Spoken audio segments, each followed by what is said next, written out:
We start with the name of Almighty God, the most beneficent, the most merciful. Dear student friend follower, in today's session, I'm going to teach you media by Euripides. I'm going to teach you what is the difference between drama and play. So you might have heard about drama and play, but there is a difference between drama and play. Then there is a difference between theater and theater.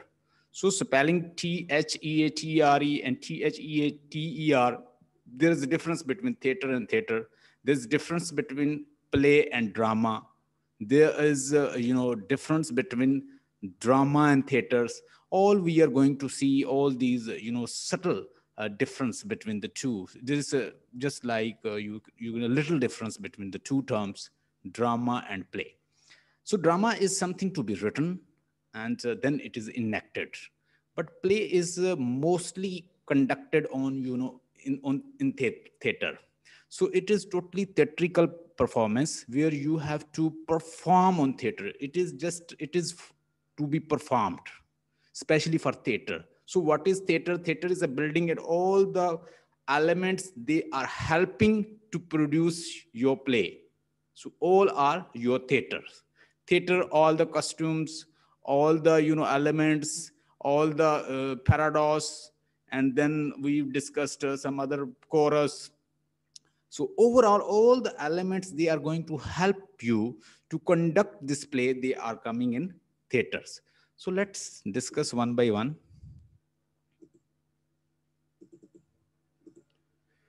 So in today's session, we have planned for you what is drama and drama versus play. There is a difference between drama and play. Definitely, we are going to discuss about this. And types of drama. Medias by Euripides. Euripides in one of the youngest among us, the two other writers, tragedians. So there were three main tragedians that time in Greek. So what were their name? Their name was, so one was known as Aeschylus, another was Sophocles, and the third was Euripides. Euripides was the younger one. So there is a difference between the writing of Euripides and Sophocles. There is a difference between the writing and writing style and way of handling the characters and emotions and feelings he is going to handle, and Aeschylus going to handle. There is a great difference. So Euripides want to give new touch. That time, Euripides did not enjoy the plays like Aeschylus and Sophocles because they were writing to the norms of the Thebans, norms of the ancient Greeks. They had their goddesses. They believe in goddesses. They were having many gods. There were demigods. There were some people they call themselves gods. There were a relation with the supernatural element and some mortal and supernatural element. They have their conjugal relation and they produce children. So they had such kind of belief, and the people like Aeschylus and Sophocles, they were writing according to the norms of the state, norm of the Athenian Greece. But this person, he deviates the rule of the Athenian Greece. What they demanded, he writes according to his own style. Even he is known as a first feminist writer. He has given the touch of the feminism in his play. So media in today's play, you will learn that he has discussed even feminism, and he has given touch of the feminism. That female are being suppressed, they are not allowed to decide themselves. So what does male do? Male is just getting married, and after that he likes somebody and he started marrying another women. So he's going one woman to another woman, but female is not allowed to go outside the home. So there is a lady Medea. She revolts. She rose the banner of revolt against the male-dominated society, especially ancient Greek. So what happened? She broke all rules. She killed her own kids, and she even killed her husband, beloved, and even father of her husband, even father-in-law of the same, her husband. So this way, she killed beloved of her husband, and then simply left the place. She got the dragon chariots, and on this chariot, she just with the dragon's chariots, she sat on it and she flew away. So this is a story like something like a sorceress girl. Sorceress mean magicians. So lady is a magician. Lady is just like a witch. So whose name is Medea. So Medea is just like a supernatural elements. She is a magician. She is just a witch practicing witchcraft. And this lady flew away by killing her husband's beloved, and then she ran away. So let's see one by one all these seas. Geoffrey Chaucer's, we'll discuss the life of the Geoffrey Chaucer because the journal prologue is in your course already. I have delivered so many lecture on Geoffrey Chaucer's, and today I will give you touch about Geoffrey Chaucer.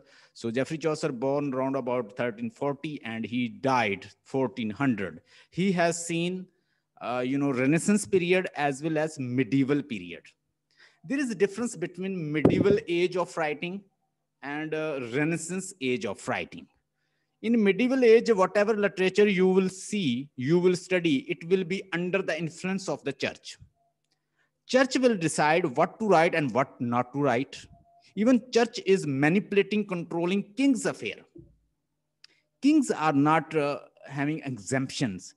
Kings are under the control and manipulations of the church authority. So ultimately, church decide what to do and what not to do, what to produce, what not to produce, what to practice in art, literature, what not to practice, and what to practice and what not to practice. Even drama that was that time they were being, being practiced.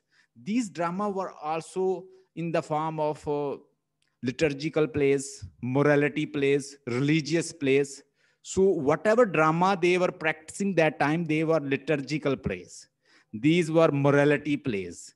These were religious plays. So whatever drama, that drama or dramatist has to take permission, what kind of drama they have to produce. And definitely churchmen and the priests, they will allow you should practice drama like Virgin Mary, Bible, theme of the Bible, Christ, God, Trinity. So all these elements, they were being practiced that times because all were taking permission from the churches, and churches say that you should practice Bible. You must insert themes related to the church. So that is why mostly play, they are written in medieval age. These plays are related to Bible, theme of the Bible, stories of the Bible, anecdote of the Bible, mythologies of the Bible, and the story related to the religious men.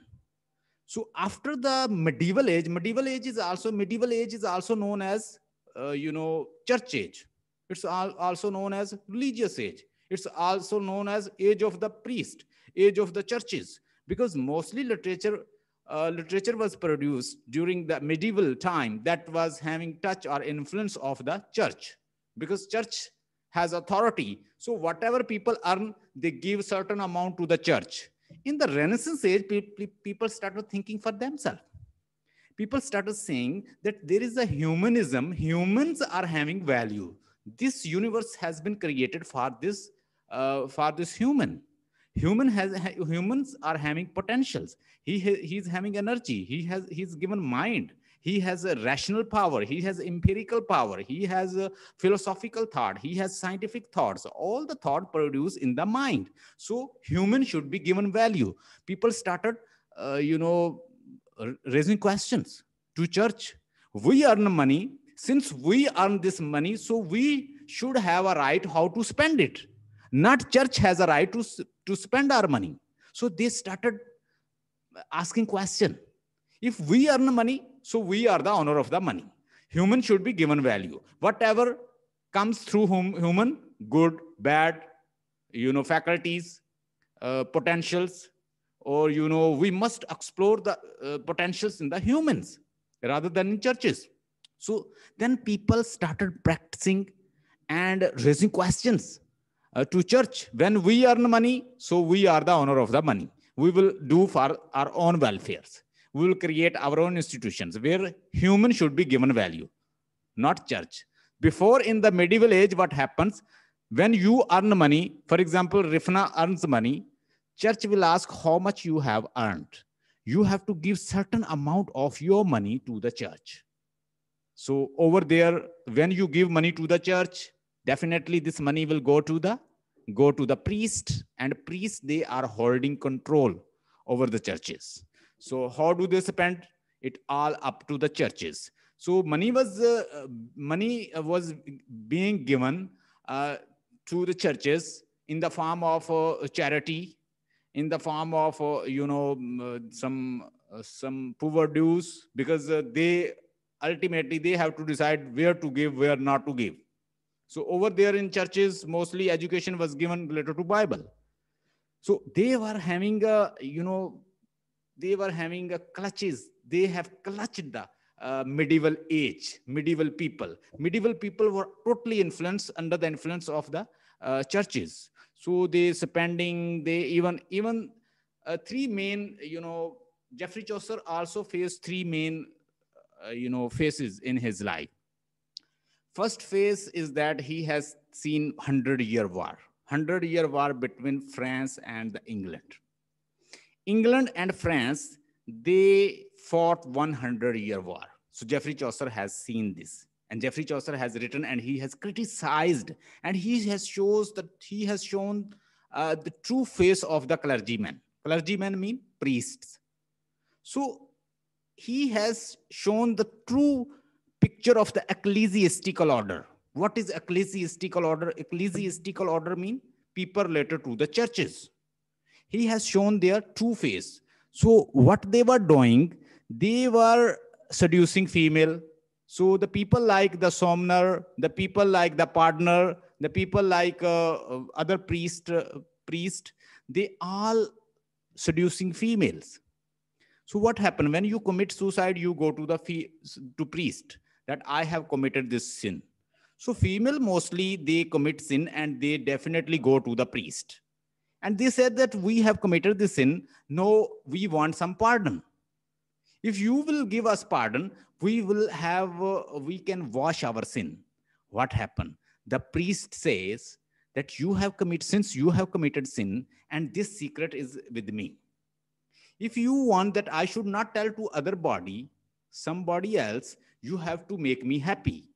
So this way they sexually abuse the females. They started seducing, abusing, even using, even taking money. So this way they are exploiting them financially, and they are even playing with their honor.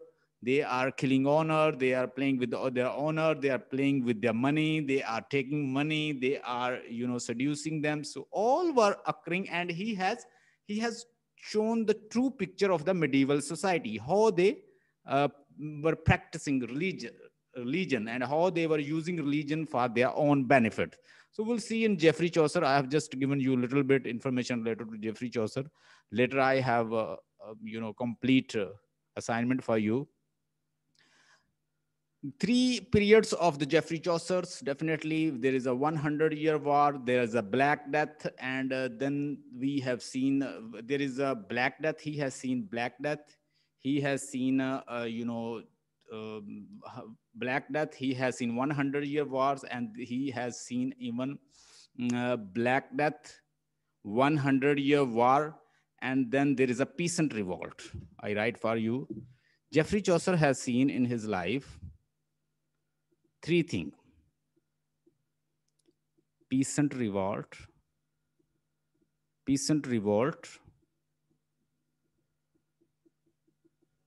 and then he has seen 100-year war, and he has also seen Black Death. So Black Death is just like coronavirus. Okay. So how these medieval priests, they were playing with the life of the people. For example, no coronavirus. Coronavirus is very dangerous. If you have to wash your hand, if somebody is infected with coronavirus, he just touch you, so the virus will be transferred to your body. So this virus is just, it takes, he needs host in a way to grow. So what happened? This virus just moved by touching, by, you know, when you sneezing and something like that. During the time of Geoffrey Chaucer, when there was a Black Death, these priests, they were not letting people to wash themselves. They say that they were living just in a hermit-like belief. Hermit-like a belief that we should live close to the nature. We should not wash our hand. We should not wash ourselves. We should live close to the nature. We don't need to have cleanliness. So these things they were propagating in medieval men. So these priests, they were not letting people to wash their hand, to away from each other. They say that we should give in a congregation, we should deliver sermon, and all the people, they are sitting together, they are delivering sermon, and they were infecting each other. This way people were being killed. The people were dying in great number due to these religious belief. They were collecting people for their benefits. They are just making sermon, and people are coming to them and they're listening their sermon. So this way, the Black Death was infecting more and more people. So like this pandemic, you know that our people, they are being infected. They are going to the gatherings. They are even embracing with each other. So same way, during the time of the medieval age, these priests, they were not letting people to have cleanliness. They want to live. They want that you should live close to the nature. You should not have cleanliness. You should mix together. You should embrace. You should sit in a gathering. You should have congregations. You should attend council. You should come to church. So this way, people were being infected. They were killing. They were dying, and this way, priests proved very dangerous to them. So the prologue to the Canterbury Tale, I will explain prologue to the Canterbury Tale as well. In prologue to the Canterbury Tale, I have already discussed about this. It is written by Geoffrey Chaucer. Geoffrey Chaucer, he has written the prologue to the Canterbury Tale. In prologue to the Canterbury Tale, there are 30 characters, 29 characters along with one narrator. They're roundabout, they are 30 characters. So it has been decided, the roundabout 30 characters, they are sitting in the Tabard Inn. Tabard Inn is a place where they have to move toward Canterbury city. Canterbury is, you know, if you have a car, and it is around about a 2-hour journey, 2 to 3 hour journey if you are sitting in the Tabard Inn. And from Tabard Inn to Canterbury, there is around about a 2.5 hour journey. So just sitting on the Tabard Inn a place in England. So they are sitting, all the characters are sitting over there. They are interested to visit the Saint Becket's shrine. So we people, like, we go to our saints, we visit. So there are many, places like Baba Farid Ganj Shakar, and there are many places like other places as well. So these are the shrines. Christian people, they have their shrines too. So they go over there in a way to pray. Because April is a month when people just have special feeling for their saint. They go there for the religious relief. They go there to have some religious relief. They go there to pay tribute to the Saint Becket. Saint Becket was a person, he was a Christian, holy man. He died for sake of Christianity. So people have constructed shrine of the Saint Becket, Saint Becket. And these people, they are all together sitting in the Tabard Inn along with the host, Harry Bailey. Harry Bailey is a person who is a host.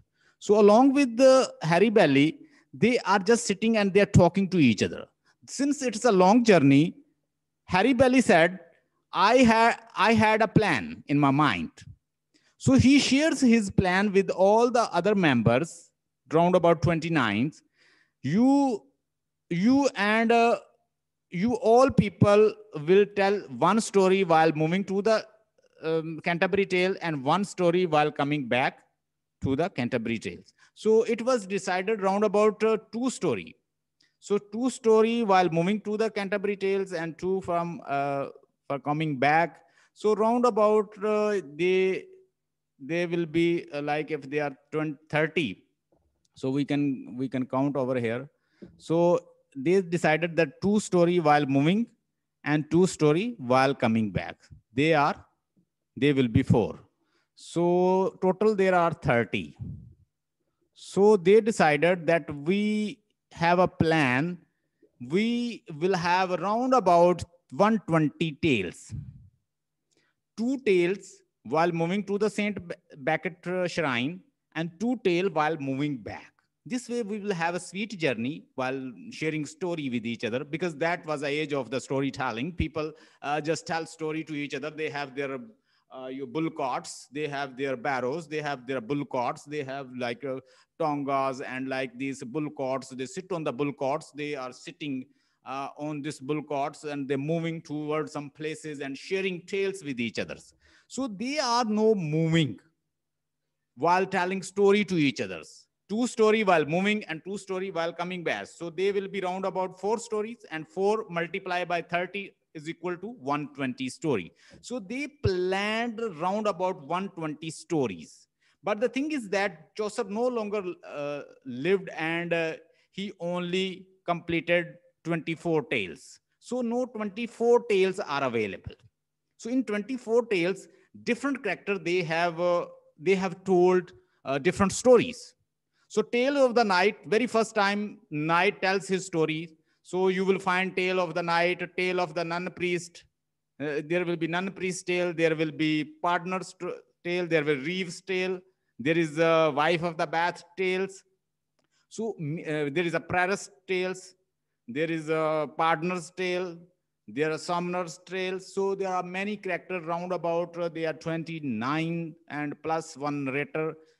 There are 30 characters. They are telling their tales. So we have only 24 tales in Canterbury Tales. I will share each tale with you. And today I will try to describe 2 to 3 tales as well. So let's move forward. I hope you have got know-how about all these topics. Now we move forward. What is drama? Rifna, what is drama? How do you define drama?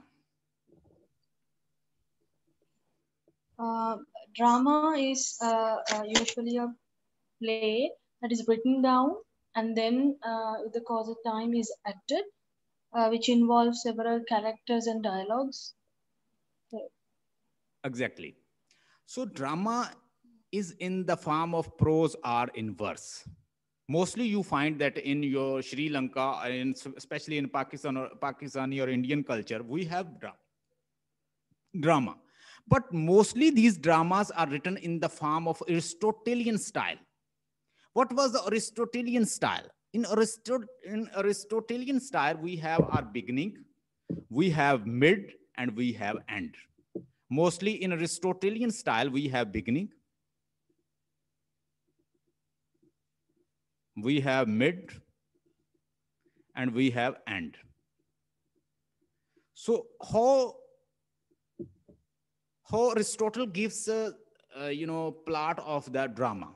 He said that plot must have story of the drama. It must have a kind of beginning. It must have kind of mid, and there should be end. So whenever you start a story should have proper beginning. Proper mean that it looks that something is gonna start. Then Aristotle defines, when you complete your beginning, you give a prologue or descriptions or introductory paragraph or introductions of your drama. It must lead toward beginnings, and beginning must lead towards end. And when you've concluded, when you have ended your play, it shows that there is nothing further. Proper beginning, then beginning lead to the mid, and mid lead to the end, and end shows there is nothing further. So there must be cohesions, cohesiveness, and chronological order from beginning to mid to end. Mostly drama you watch, especially on PTV or Indian channel or your Sri Lankan channels or Turkey channels, they are mostly written in the style of the they are mostly written in the style of Aristotelian styles. They have proper beginning, they have proper mid, and they have proper end. Mostly plays they are written to raise the pity and fear, to fulfill the catharsis, or to have purgations of a pity, fear, whatever you create first, and then main cause of the tragedy to create catharsis. So when you weep on certain topics, when you watch certain topic, when you watch certain scene, you started weeping. So this way, there are some catharsis. There is some catharsis in your heart. There is purgations in your heart, and your mind feels relaxed. Because you have vomit. When you weep, you've got purgation. When you weep, you get catharsis. So this way, main purpose of tragedy to create pity and fears. So through pity and fear, you are going to get catharsis. So Aristotle say, and no modern psychology say, whenever you share your feeling with somebody, you get purgation and catharsis. So this is the main function of the tragedy. It gives you catharsis, because there are some elements, there are some scene which create pity and fear. So function of the tragedy to create pity and fear, and through pity and fear to fulfill the main purpose of catharsis and purgations. Because once you weep, you will be purgated. You will have catharsis. Catharsis means when you share your feelings. Rifna, if you are having some feelings, you have some thoughts, you do not share with somebody, you psychologically you will be ill. Once you share your thoughts with somebody and you get catharsis, you will be purgated. So that is why it's very useful when you share your feelings with somebody. It gives you catharsis, but you need a nice person to share your feelings and thoughts. So that is why Aristotelian drama, they always work to create pity and fear. So through pity and fears, we fulfill the main purpose of catharsis. So pity means when you take pity on somebody was a king and now he has got baggery. He's just begging. Before that he was a king, now he's a begging. So talk about the King Lear in Shakespeare. There is a King Lear, and King Lear had three daughters. One is a Rogans, one is a Ragans, and one is a Gonerils, Ragan, Gonerils, and Cordelia. He asked from the three daughters, how much do you love me? One say, I love you more than stars and the skies and the planets and everything. Ragan said, I love you so much, Father. I can even sacrifice myself, sacrifice my husband, my offspring, everything, and I love you more than star and planets. Goneril said, I love you so much, I love you more than star and planets. He said that I give you this part of my land, that part of my land, I give you this. No, he asked from the third daughter, Cordelia, how much do you love me? She said, I love you so much. But the thing is that my father, when I will be married, my half of the love will be transferred to the person who will be getting my hand. So I love you, but my love will be transferred in the future when I will be married. I speak truth. Whatever I have in my heart, I have told you. He said that, think again. She said nothing. He said nothing will get nothing. So this way, he doesn't give even a single penny to third daughter. He divided his all property between two daughters and leaving third daughter penniless. And he gives to another, very poor kind of prince. He gives his hand to, he gives her hand to that prince. So this, what happened in future? These two daughters, they just kicked him out of palace, and he's just wandering and begging here and there. So while watching all these scenes, people started weeping. There are tears. They are just tears. They are flowing from their ear, from their eyes. They started weeping. What happened? Once he was a king, and now he's a beggar.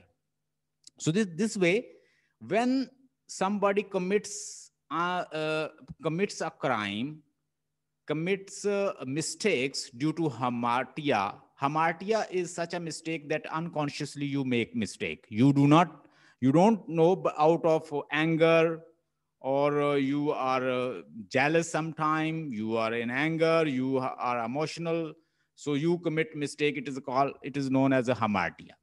So due to hamartia you make mistake, and due to this hamartia you get tragic end. And the people they are watching you, they will get pity and fear. Pity mean you take pity that such kind of incident should not happen with me. Fear is that pity, you take pity because he commits crime, he commits mistake unconsciously. He's not willingly, he's not doing something consciously, because that time when you are in emotional, definitely you can make mistake. So that time you are not in conscious, you are not taking decision through conscious mind. There is your conscious mind and there is your subconscious mind. 95% our life is programmed through subconscious. Our life, our habit, our working, our whatever happenings us, it is a print out of our subconscious mind. So when you make decision, hasty decision, you take a decision through subconscious mind, not conscious mind, definitely subconscious always performs thing what you've been doing for quite a long time. There is no conscious mind. So same way he commits mistakes, and then he is just like a beggar, and all the people, they take pity and fear. They are feeling pity and fear. This guy has committed mistake unconsciously, no suffering, and from king to beggar, he has traveled from king to beggar. So main purpose of Aristotelian drama to create pity and fear. But after that, some dramatists, they started working on epic theater. They started working on other kind of rational theater. So there are other kind of the play. They performed other plays so that they have some different viewpoint. When all the time readers and people, they are your audience, they are weeping, they are watching you, and they have lost their sense. They are having feeling, and you are raising their passion feeling through your drama. So people will unable to decide what through rational mind. Make them rational. So in epic theater, we create rational audience. We will discuss in later what is rational theater, what is epic theater. But now we are giving focus. We are focusing only on Aristotelian drama. A compositions is a prose. A composition in a prose or verse adapted to be acted and represented with accompanying just